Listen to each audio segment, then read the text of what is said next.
Because our self is the only vehicle we have here for connection and union with the divine. When I listen to many Christians, because sometimes I go to church with my 84-year-old mother now, because I don't need to change her, and I do love her, and so I do go to church with her, and it's interesting. Because I hear the Christians that she hangs out with talking about the yearning to walk with God. All of that craving and reaching out for something that seems so impossible and sounds so hard. They talk about it as if it's unattainable with such poignancy. It's because you can't experience the reality of that connection if you're at the same time subjugating every authentic experience of yourself.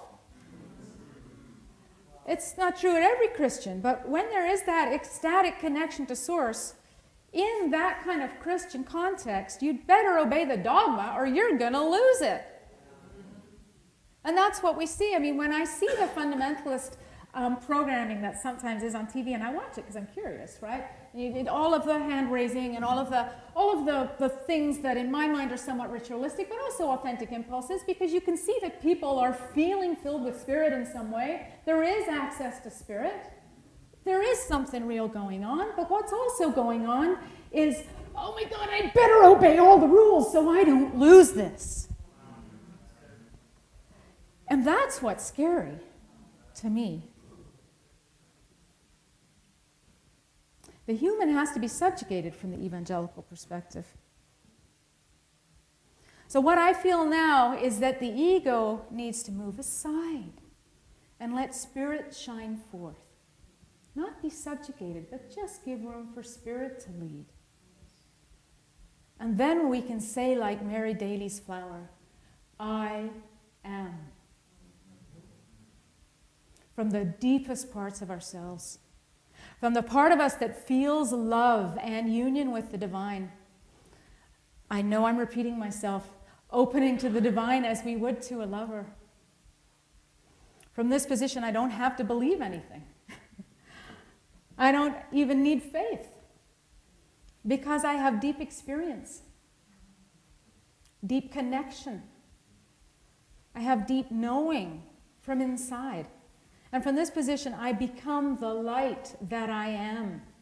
And I fill and expand as I fill with the ecstasy of union with Spirit and with Source. And then I am the light. I am holding love consciousness here. And you are doing this. All of you here are doing this. And it's so beautiful to be with. And San Francisco, the city of love.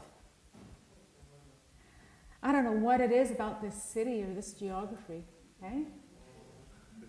But, I mean, you've been doing it since the 60s and before that time. We know that. I know it's all been kind of turned into a caricature of itself.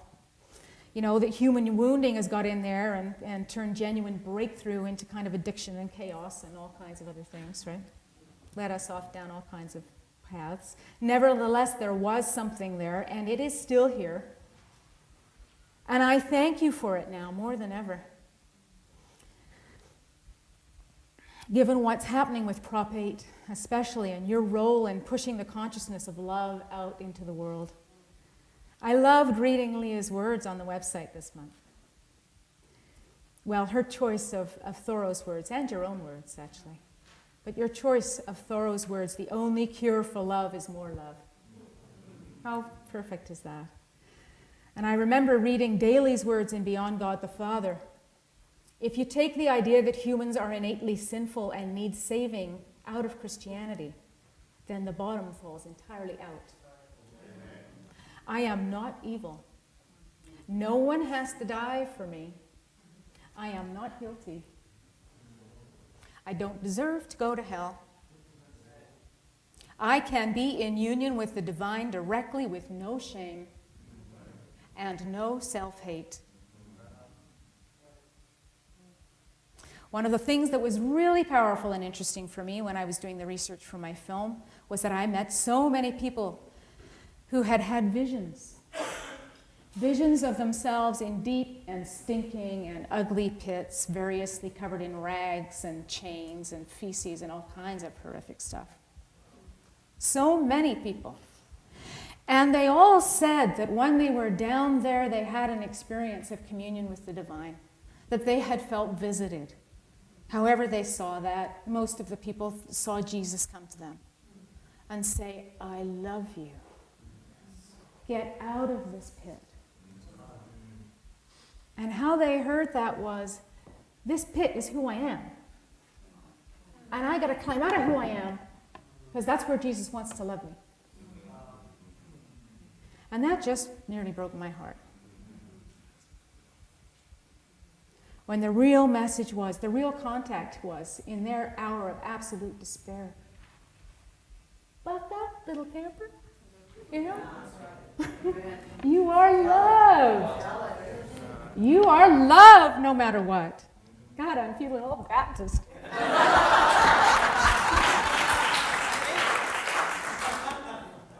It's funny, I'm tuning into something new.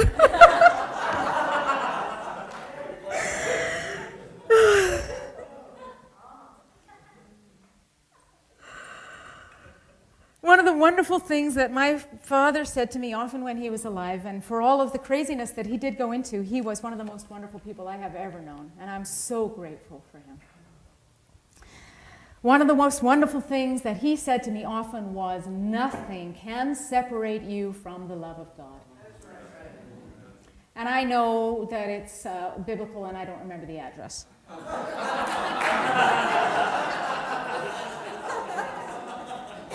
For me, that's what my dad said all the time. And he said, there is light and there is absence of light. Choose light. And as we as gay people who are refusing to deny our core experience of ourselves, we are choosing light. We are now also reclaiming our right to spirit, to walk in love and in union with God, and I, like you, have fought and clawed my way back to this, to the holiness that is my birthright, to full connection to myself and full union with the divine at the same time, to the degree that I am willing and able to feel and to surrender. Full union with universal love consciousness. Again, I want to thank you all and MCC for helping to anchor this change of consciousness, for anchoring it for years and years and years, decades and decades, many of you before I was doing this work, that has brought and will bring change.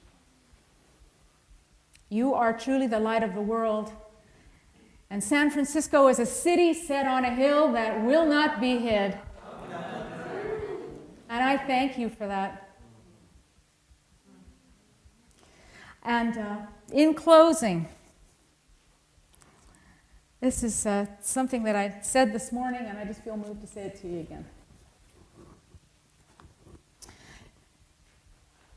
You guys are really nice to when you remember us. You know? I mean, I know, you're big. There's a lot of people here. You don't need to think about us a lot, right? So it's all right. I don't mean that meanly. I just mean that, we don't necessarily get a lot of attention. But when we do, we feel the incredible respect that you hold for us, I know that. So many of you have said to me, we love Canadians. There's this kind of a fantasy that I don't often disabuse, but because I like it. But, there's also something in it that's true. You seem to have such respect for us, and you give us so much love and so much friendship. And I feel that. I feel honored as a Canadian when I come to the States. And I want to make a confession to you, in case you don't already know this. In general, we haven't done so very well at returning that favor to you. It's kind of a nasty, not so secret that really one of our last sanctioned prejudices up there is anti-Americanism. It's okay for us to slag Americans. And I want to say, I'm sorry. I have had the most wonderful experiences here. And I find such a huge heart here. And I'm about to marry an American.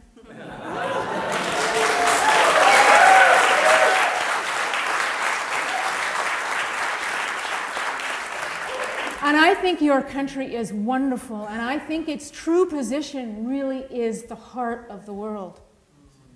America has a huge, throbbing heart, and I want to thank you for that. Thank you.